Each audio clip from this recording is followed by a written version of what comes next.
দেখো গাইস, আজকে আলু পোস্ত করছি। তেলটা গরম করতে দিয়েছি, তেলটা গরম হয়ে এসছে। এবার আলুটা দিয়ে দেবো। আলুটা দিয়ে দিলাম, দিয়ে এবার ভাজা ভাজা করে নিয়ে তারপর তোমাদের জানাবো। ভাজা হয়ে গেছে। আজকে আমার খুবই শরীর খারাপ, আমার জ্বর এসছে, তাও আমার রান্না তো করতে হবে, তাই করছি।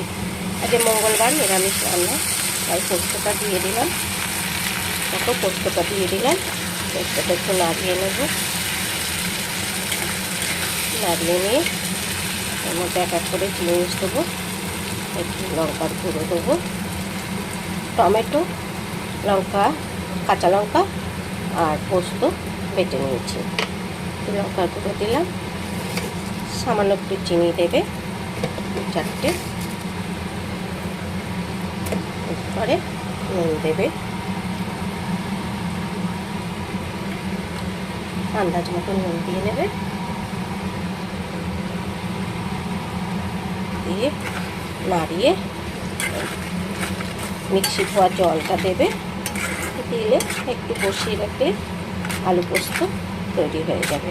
এরকম করে করো। আর লাস্টে নামানোর সময় একটু কাঁচা তেল দেবে। নামানোর 5 মিনিট আগে দিয়ে ফুটিয়ে নেবে, দেখলে এই আলু পোস্ত খেতে খুব ভালো লাগে। আর যদি রেসিপিটা ভালো লাগে তাহলে তোমরা শেয়ার আর সাবস্ক্রাইব করে দিও। Thank you.